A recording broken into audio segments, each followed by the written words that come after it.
Él es ingeniero biotecnólogo egresado del Instituto Tecnológico de Sonora. Realizó un doctorado en Ciencias Ambientales en el Instituto Potosino de la Investigación Científica y Tecnológica, IPICIT. Del 2013 al 2018 fue profesor titular de la Facultad de Ciencias Químicas de la Universidad Autónoma de Nuevo León y actualmente es profesor titular del Departamento de Ciencias Agronómicas y Veterinarias del Instituto Tecnológico de Sonora. Es investigador nacional nivel 1. Desde el 2014 ha publicado 34 artículos científicos y atendido a 69 conferencias nacionales e internacionales. En formación de recursos humanos, las tesis dirigidas son 19 de licenciatura, 10 de maestría y 4 de doctorado. Sus líneas de investigación son la biotransformación y biodegradación de contaminantes recalcitrantes y la producción de biocombustibles gaseosos por digestión anaerobia de residuos agroindustriales. Se encuentra por aquí el doctor Luis.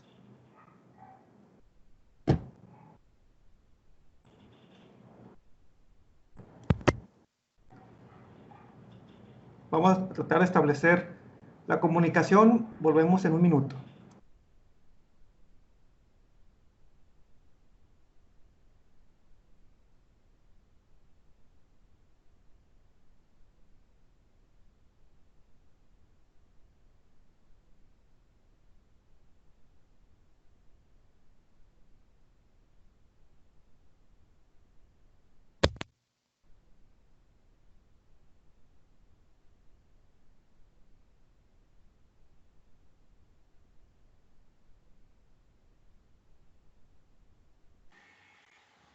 Buenos días, ¿me escuchan? Ahora sí, Luis, adelante. ¿Te gusta proyectar? Sí. Ahí lo vemos.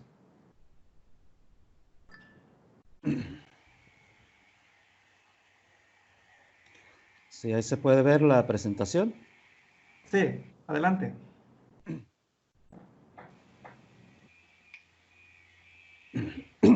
Bien, pues agradezco la invitación hecha por la Facultad de Agronomía de la Universidad Autónoma de Nuevo León a través del doctor Celestino García. Gracias por la presentación que hicieron para mí.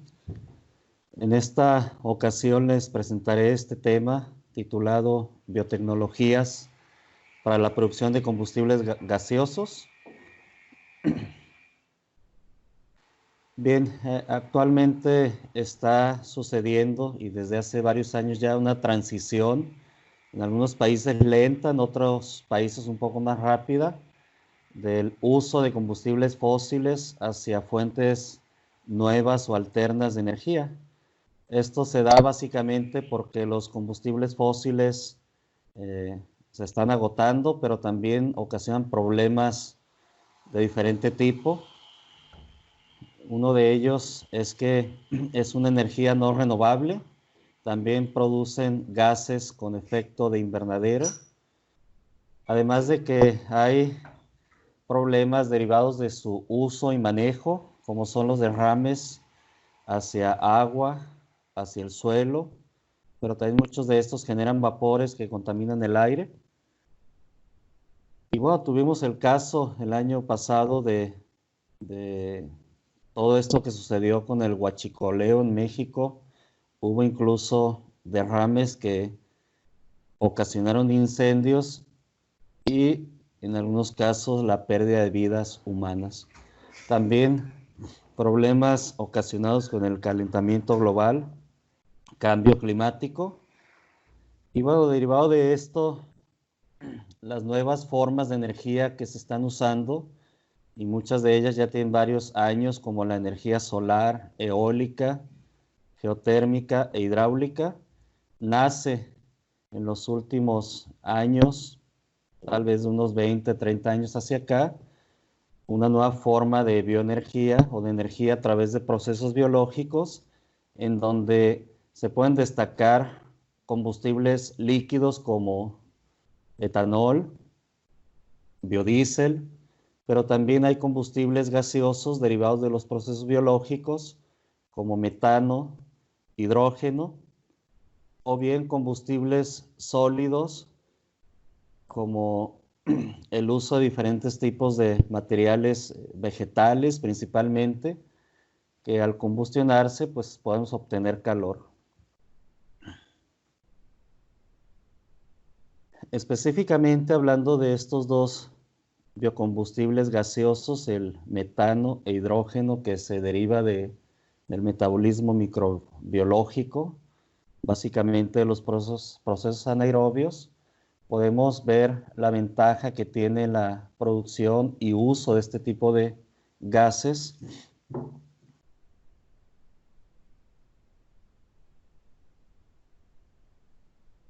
comparado con los procesos convencionales. Puede haber una mitigación de los gases de efecto invernadero.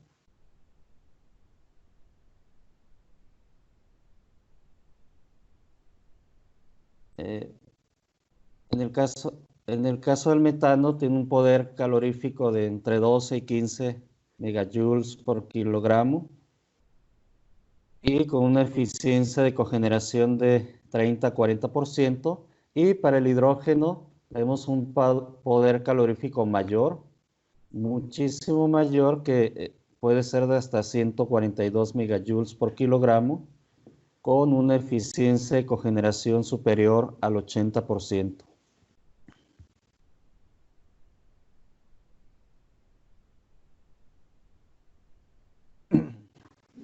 ¿Cómo se produce tanto el hidrógeno como el metano a partir de los procesos microbiológicos? Este es un esquema muy conocido en donde muestra los procesos de digestión anaerobia.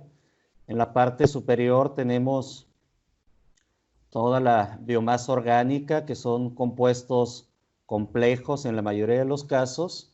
Son materiales inertes, particulados, que en general pueden ser difícil de degradarse por una gran cantidad de bacterias, pero otro tipo de bacterias o bien hongos pueden degradar fácilmente a través de sus enzimas que tienen, y a partir de la degradación de esa materia compleja se producen compuestos más fácilmente fermentables, como los carbohidratos, proteínas y lípidos, que a través de procesos de hidrólisis pueden obtenerse compuestos aún más simples, que son los monómeros de estos, como los monosacáridos, aminoácidos y ácidos grasos de cadena larga. A partir de ahí empieza un proceso de fermentativo.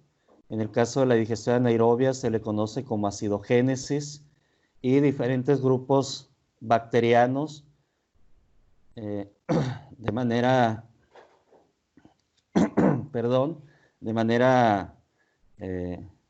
participativa entre ellos o sintrófica pueden llevar a cabo procesos fermentativos para generar, en la mayoría de los casos, son ácidos grasos de cadena corta como acetato, propionato, butirato, pero también se pueden producir alcoholes.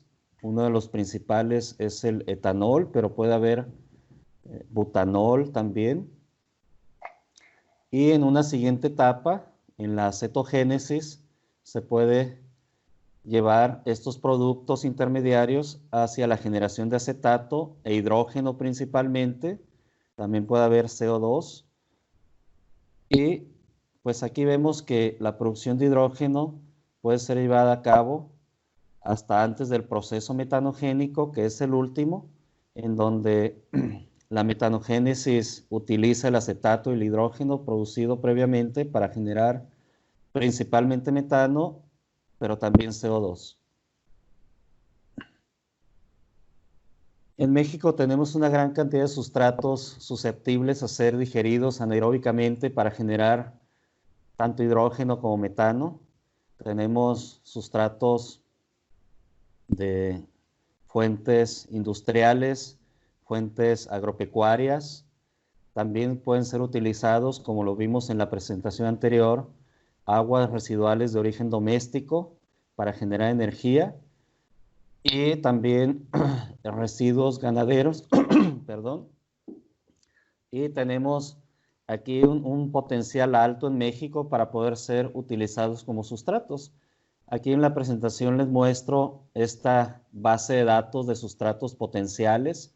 Si la revisamos podemos ver una gran cantidad de sustratos que incluso algunos de ellos ya han sido utilizados para ser digeridos bajo condiciones anaerobias, sustratos que provienen de la industria de alimentos, sustratos de origen agrícola, industrial, etcétera. Ahora bien, aun cuando la digestión anaerobia ofrece ventajas para la generación de energía, pues hay ciertas limitaciones que existen para poder hacer un proceso altamente eficiente. Entre esas limitaciones, pues tiene que ver con los contenidos de compuestos en las aguas residuales que se van a tratar o bien en los sustratos disponibles. Una de estas limitaciones tiene que ver con el tipo de material que se va a degradar o los compuestos, que algunos de ellos pueden ser tóxicos para las bacterias y arqueas metanogénicas. Sin embargo, existen también procesos que pueden estimular la digestión anaerobia. Aquí en la diapositiva tenemos los residuos que a través de los procesos de hidrólisis pues se van a obtener, como mencioné, carbohidratos, lípidos y proteínas, y existen procesos de pretratamiento para los compuestos complejos que pueden ser tratamientos eléctricos, térmicos, biológicos y oxidantes. Estos pretratamientos ayudarán a mejorar la hidrólisis de estos compuestos complejos, incrementando la biodisponibilidad para las bacterias que se encargarán de los procesos fermentativos. También existen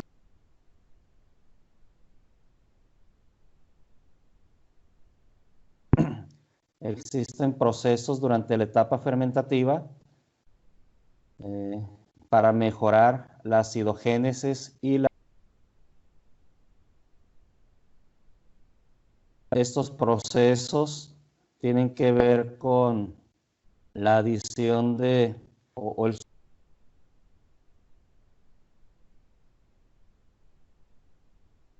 Celestino. Sí, sí, Luis. ¿Se me está silenciando el micrófono o sí se me escucha continuamente? Porque me aparece un mensaje de que me silencian el micrófono. Como que está corto. Ah, ok. Bueno, vamos a estar ahí atentos. Adelante, adelante. Ok. También podemos optimizar los factores ambientales en esta etapa fermentativa, como el pH, la temperatura, principalmente, que son factores que más pueden afectar, pero la adición de aditivos es una de las estrategias que está siendo probada también. Y en la última etapa, en la metanogénesis, también se pueden llevar a cabo la estimulación de la actividad microbiana a través del mejorar la sintrofía entre las bacterias fermentativas y las metanogénicas, arqueas metanogénicas, a través de la aceleración de la transferencia directa de electrones. Entonces, en esta presentación hablaré sobre el proceso fermentativo, cómo mejorar la producción de hidrógeno a través de del suplemento con aditivos, específicamente la adición de quinonas que actúan como mediadores redox, y también hablaré de algunos casos que permiten mejorar la producción de metano a través del mejoramiento de la transferencia directa de electrones.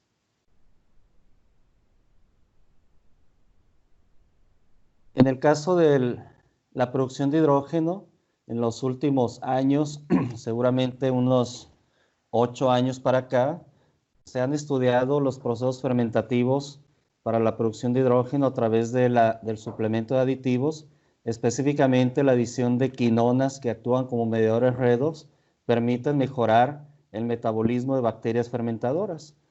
Típicamente, una bacteria fermenta la glucosa, se puede producir acetato como un producto de fermentación y también se puede liberar hidrógeno como parte de la oxidación parcial de la glucosa. Ahora, la adición de quinonas, aquí vemos en la parte superior un medidor redox reducido, que es una quinona, y esta, al estar reducido, puede servir como una fuente de energía, donar electrones al metabolismo fermentativo, y esto puede potenciar la producción de hidrógeno. Se ha visto que se ha mejorado la producción de hidrógeno.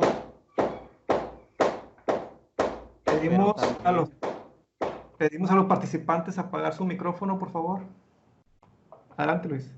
Se ha visto que se ha mejorado la producción de hidrógeno en cantidad, pero también se ha visto que se ha mejorado la oxidación de los sustratos a partir de la adición de fuentes de energía provenientes de las quinonas reducidas. Esa quinona, una vez que se oxida, puede ser nuevamente reducida por acción química, pero en el caso de procesos microbiológicos también hay bacterias que pueden reducir las quinonas nuevamente para estar disponibles otra vez como una fuente de energía para un proceso productor de hidrógeno.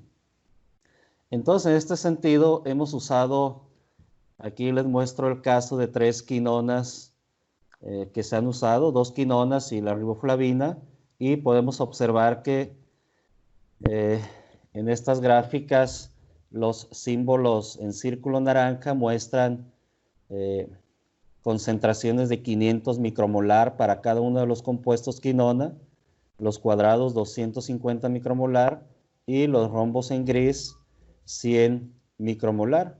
También tenemos controles con las quinonas en su forma oxidada y tenemos controles sin el compuesto quinona y controles estériles.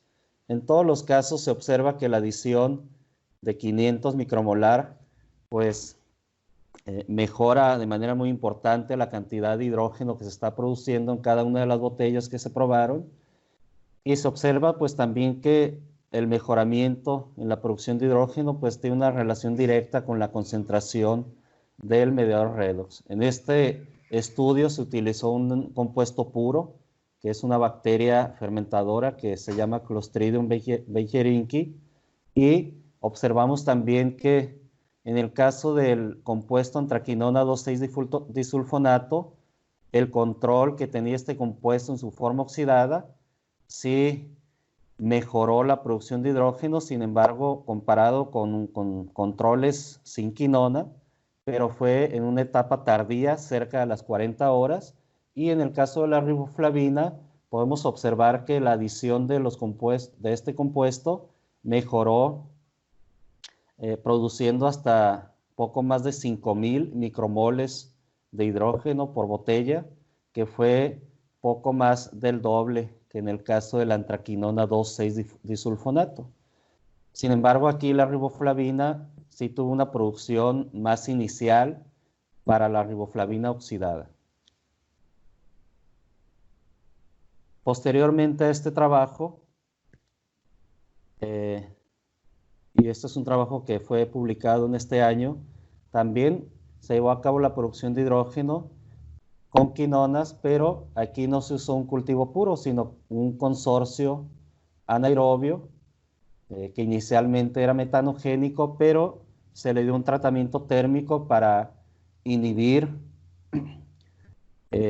o eliminar el proceso metanogénico y quedarse con la parte inicial de la digestión anaerobia, que fue la etapa fermentativa básicamente.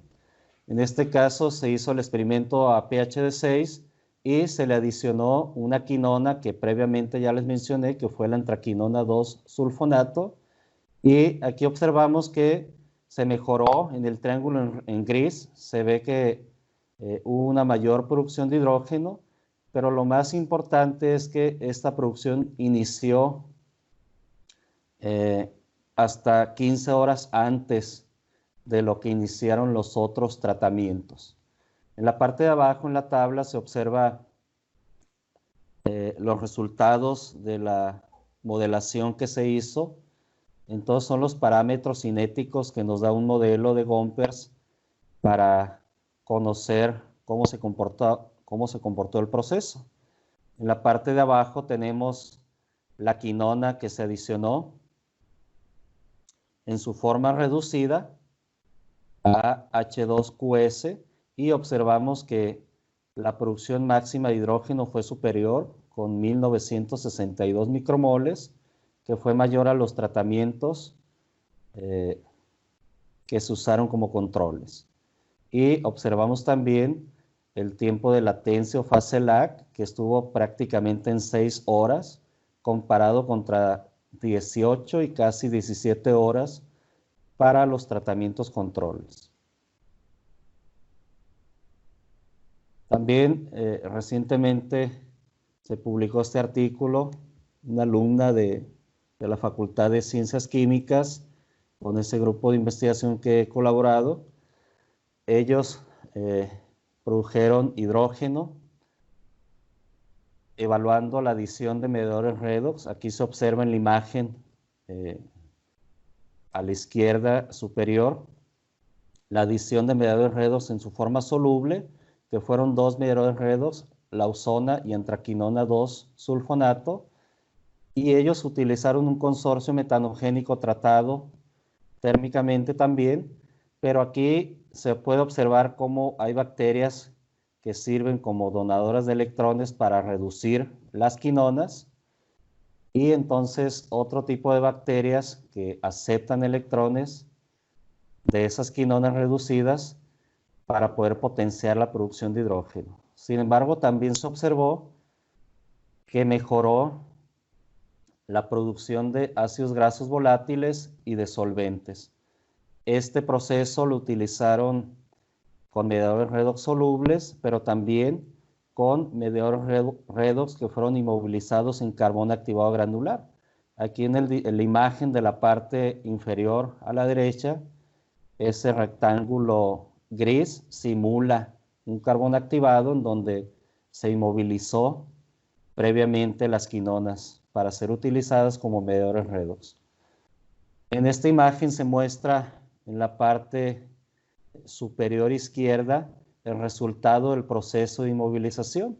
Inicialmente observamos en la columna amarilla que se inmovilizaron 164 miligramos de quinona por cada gramo de carbón activado. Después de someter un proceso de lavado, finalmente quedó una absorción de 162 miligramos por gramo, es decir, el mecanismo y proceso de inmovilización fue muy bueno, exitoso, ya que prácticamente toda la quinona que se absorbió inicialmente quedó al final del proceso de desorción que se hizo. Entonces solamente se desorbió 1.2% de la quinona. Y esto indica que la inmovilización se llevó a cabo por un mecanismo de anclaje covalente, y lo mismo pasó con la lausona. Sin embargo, aquí con la lausona absorbió una mayor cantidad de hasta 309 miligramos por gramo, y también con una desorción muy baja de 1.2 miligramos. Entonces, una vez que se inmovilizó la quinona del carbón activado, se sometió al proceso de fermentación para evaluar su efecto en la producción de hidrógeno, la cual tuvo un incremento de 10 a 12% con los 2 mediadores redox en su forma disuelta o soluble. En su forma inmovilizada no hubo un efecto muy importante. Sin embargo, en el caso de la producción de ácidos grasos volátiles, específicamente propionato, butirato y acetato, pero también de solventes como butanol, propanol y etanol, ahí sí hubo un efecto significativo, un efecto importante, en donde se observó un incremento de 10% en la producción de estos compuestos cuando se utilizó el mediador redox disuelto, y de hasta 36% cuando se utilizó el mediador redox inmovilizado. Y aquí podemos observar, por ejemplo, en el control tenemos solamente 2.1 milimolar de butirato, pero cuando se utiliza la lausona inmovilizada en carbón activado, tuvimos hasta 4.4 milimolar. También para el acetato, en este mismo tratamiento con lausona inmovilizada en el carbón activado, aumentó hasta 10.5 milimolar, comparado con la lausona que no estaba inmovilizada, pues fue menos del doble, menos de la mitad, perdón, 4.1 milimolar. Entonces observamos que sí hay un efecto muy importante de la quinona inmovilizada sobre la producción de estos compuestos que tienen interés industrial, la generación de ácidos grasos volátiles y de solventes de un mercado industrial comercial importante, y este tipo de procesos pueden permitir mejorar la fermentación y así incrementar la generación de productos con estos valores, con valor agregado y de interés industrial. Ahora, pasando a la parte de metano, también se ha observado que también de unos 8 o 10 años para acá, que la producción de metano puede ser incrementada utilizando materiales conductores. Y esto a través de un proceso que se llama transferencia directa de electrones entre especies. ¿Qué sucede aquí? Existen procesos en los cuales las bacterias tienen una relación sintrófica con las arqueas metanogénicas, y aquí en la imagen que está en la parte superior a la izquierda es el caso típico que sucede en donde una bacteria que oxida un sustrato va a estar en una relación sintrófica con las arqueas metanogénicas a través de los pili que contienen las bacterias fermentadoras. Esos pili son capaces de transportar electrones para potenciar a las arqueas metanogénicas y mejorar la producción de metano. Este es un proceso de transferencia directa de electrones sin la adición de materiales conductores.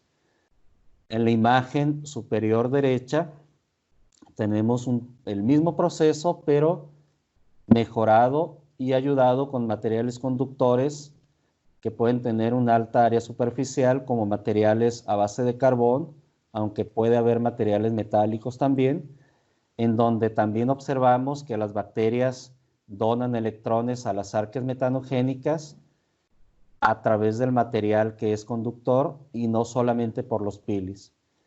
Uno de los hallazgos que se descubrió hace un par de años es que las bacterias fermentadoras que no tienen pilis para conducir electrones pueden usar los materiales conductores para transportar electrones a través de ellos y también permitir a las arqueas metanogénicas mejorar la producción de metano.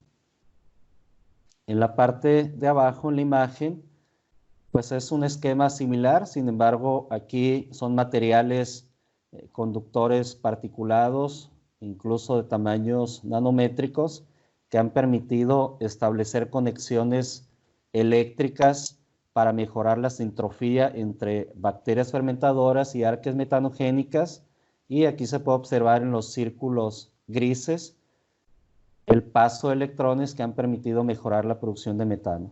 Se ha observado también que este tipo de procesos no solamente mejoran la cantidad de metano en el biogás, sino que también mejoran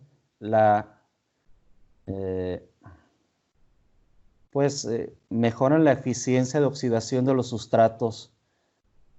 En algunos casos se ha mejorado hasta un 20%, y en el caso del metano se puede aumentar la cantidad de metano, pero también la calidad de metano en el biogás, es decir, mayor porcentaje de metano en el biogás. Estos son algunos materiales que se han utilizado para poder potenciar la producción de metano, diferentes tipos de carbón y diferentes tipos de materiales metálicos. Quiero, solo para poner un contexto, el estado de Sonora está entre los principales productores de carne de crianza de cerdo en el país. Si consideramos la cantidad total de cerdos que tenemos en capacidad instalada en las granjas es cerca de 1.6 millones de cerdos en el total de granjas en el estado de Sonora, y estos generan poco más de 500,000 de kilogramos de residuos por día, y potencialmente esto nos permitiría obtener 83,000 kilogramos de metano por día, que esto es un volumen de 127,000 metros cúbicos de metano por día. Si lo traducimos a generación de energía eléctrica, pues son 525,000 kilowatts hora de energía. Entonces hay un potencial grande para este sustrato solamente, para poder obtener metano y luego, si así se desea, poder convertirse a energía eléctrica. Entonces hemos estudiado este proceso de transferencia directa de electrones utilizando como sustrato agua residual de granjas porcinas. Inicialmente tenemos este trabajo que se publicó este año también, en donde tenemos un efluente crudo, pero también lo separamos para tener una fracción líquida. El efluente crudo pues contiene todos los sólidos y materiales que en algunos casos pueden ser de difícil degradación, y la fracción líquida, que ambos son de alta demanda química de oxígeno. Evidentemente el efluente crudo puede contener hasta 20,000 miligramos de DQO por litro, y la fracción líquida pues baja a la mitad o menos. Entonces tenemos en las gráficas al lado izquierdo, en la parte de arriba tenemos el resultado con la fracción líquida. En el cuadro azul pues tenemos la degradación de la fracción líquida en presencia de carbón activado granular, que este material lo usamos para potenciar la producción de metano, y en el triángulo tenemos la fracción líquida degradada, pero sin la adición de carbón activado granular. Y podemos observar de manera muy evidente que se mejoró la cantidad de metano que se acumuló al adicionar carbón activado. En la fracción cruda también tenemos en el círculo azul el proceso con carbón activado granular y el otro proceso sin la adición de carbón. Y se observa también que se mejoró la cantidad de metano que se produjo, y en todos los casos se mejoró también la eficiencia de consumo de la DQO. En la tabla podemos observar los parámetros cinéticos del modelo de Gompers, y quiero resaltar básicamente los números en azul. La fase lag, es decir, el tiempo que inició la producción de metano cuando se añadió carbón activado, disminuyó el tiempo 66% para el efluente líquido, y para el efluente crudo, la fracción líquida, perdón, y para el efluente crudo disminuyó 18%. En la producción máxima de metano aumentó 20 y 42% respectivamente, y lo mismo pasa con la tasa de producción de metano. Para la fracción líquida aumentó 11%, y para el efluente crudo 37%. Entonces podemos observar que la adición de materiales conductores permite mejorar la cantidad de metano, pero también permite mejorar la eficiencia de degradación de la materia orgánica.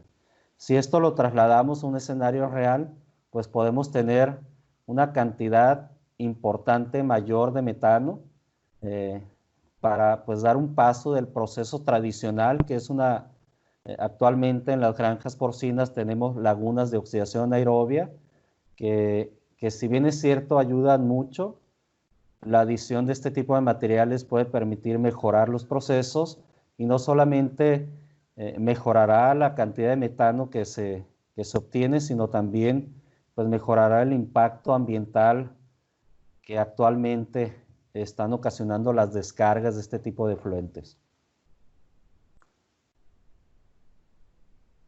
Se hizo un análisis molecular, un análisis de biología molecular para identificar las especies, y encontramos que la mayor parte de las arqueas metanogénicas corresponden a especies de metanosaeta.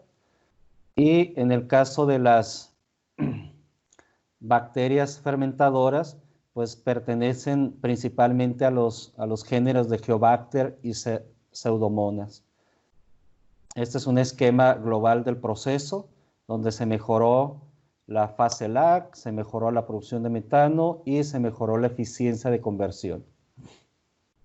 En un último trabajo que también se publicó este año, pues tenemos el uso, evaluamos 3 materiales de carbono más, carbón activado, fieltro de carbón y tela de carbón activado.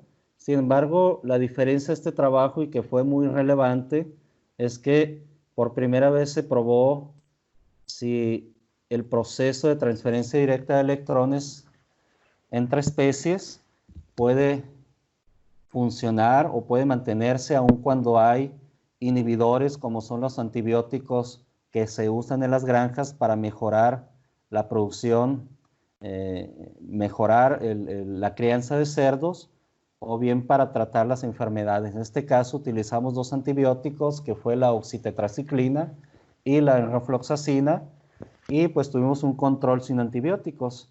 Evidentemente en el control sin antibióticos para los 3 materiales conductores mejoró la cantidad de metano que se obtuvo comparado con el control en donde estuvo muy por debajo, que es el triángulo amarillo.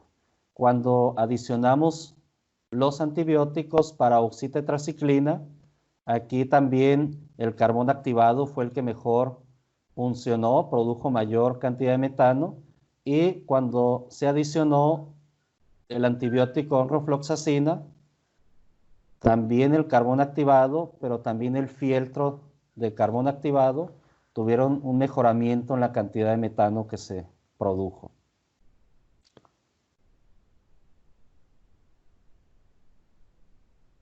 Y bueno, en esta tabla solo quiero resaltar el rendimiento de metano que hubo. Para el carbón activado granular, que está abreviado como GAC, tuvo un rendimiento de metano de 216 mililitros de metano por cada gramo de DQO que se degradó, y fue superior al control, que tan solo tuvo 150 mililitros de metano por cada gramo de DQO. Y lo mismo pasó para los tratamientos donde hubo antibióticos. Mejoró la cantidad de metano, comparado con el control, tanto para oxitetraciclina como para la enrofloxacina. Y bueno, quiero agradecer al doctor Celestino por esta presentación que me ha invitado a hacer con ustedes. Muchas gracias, doctor Luis, por su participación. Excelente tema de actualidad, el uso de los biocombustibles, el metano principalmente.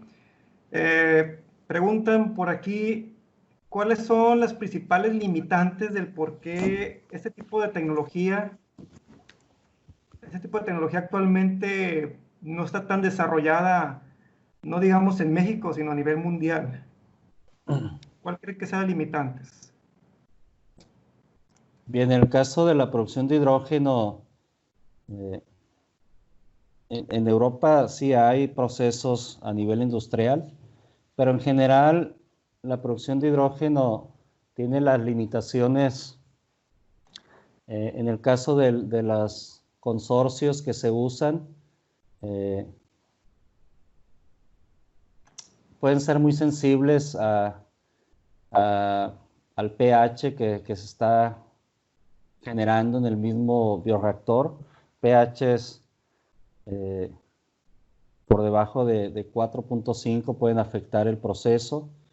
También tiene las limitantes de que los sustratos que se utilicen deben de ser sustratos simples, de fácil degradación, sustratos que se pueden fermentar fácilmente.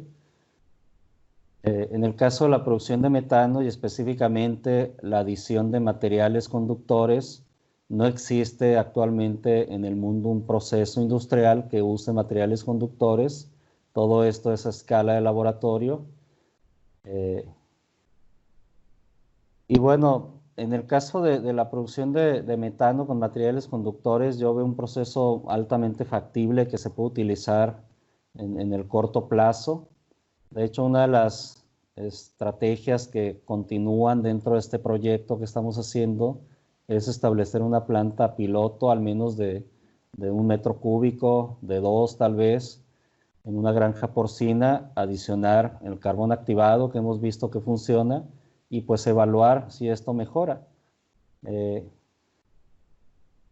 Sí existen muchísimos procesos de producción de metano en la industria. De hecho, el ingeniero que mostró anteriormente su tema, pues indicó que ahí mismo en Monterrey hay varias plantas que ya producen energía a partir del proceso de digestión anaerobia. Y pues es adicionar básicamente materiales conductores y evaluar si a gran escala puede mejorar el proceso y también sobre todo por cuánto tiempo lo puede hacer. Perfecto, excelente. También preguntan, hablando de digestión anaerobia, ¿qué tipo de residuos y microorganismos son los que tienen mayor potencial de aplicación? Pues ya les mencionaba algunos ejemplos de residuos. La industria de lácteos, todo el suero que se puede generar a partir de la fabricación de quesos. La industria de nixtamalización también genera un residuo que puede ser utilizado. En general, todos los residuos que contengan una concentración elevada de materia orgánica, sobre todo materia orgánica biodegradable, de fácil asimilación por las bacterias, pueden ser susceptibles a usarse este tipo de procesos, pero también materiales orgánicos un poco más difíciles de degradar, incluso estiércoles de diferentes orígenes de ganado vacuno, porcino, de granjas de aves, puede ser susceptible también. Pueden ser susceptibles toda la rezaga de procesos agrícolas, residuos vegetales del campo, de los empaques agrícolas o incluso de las empresas agroalimentarias. Ahí es un poco más difícil por la naturaleza de los productos vegetales, pero también se ha reportado que es posible degradar para producir metano. ¿Cree usted, qué cree que le falte a México para impulsar la biotecnología, más bien, para el desarrollo de tecnologías que generen biocombustibles? ¿Algunas leyes, normas? ¿Cómo está México en base al impulso de la biotecnología? Sí, en general la producción la generación de biocombustibles actualmente en el mundo está muy avanzado. En el caso de México, pues debería orientarse principalmente al uso de sustratos, que estos sustratos sean desechos de otros procesos o industrias. Por ejemplo, tenemos el caso del bioetanol. En México, en algún momento se planteó la posibilidad de generar etanol.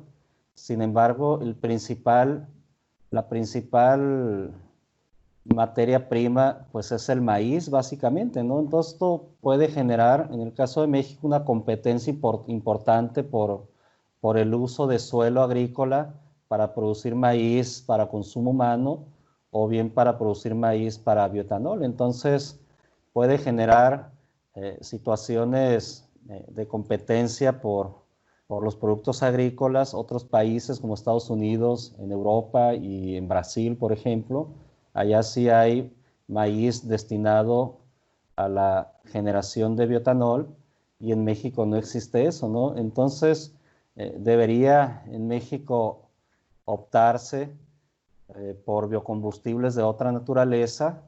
En el caso del metano es algo que sí se está haciendo. Hay industrias Por ejemplo, yo he visitado industrias cerveceras donde tienen la producción de metano, industrias de la producción de tequila en Jalisco que tienen digestores anaerobios y ellos tienen la producción de metano y ese metano les permite generar calor para sus mismos procesos de producción. Entonces sí existe la biotecnología, pero hay que voltear a ver hacia procesos donde no existan competencias con otras áreas, ni competencia en la parte de alimentos, ni económica tampoco.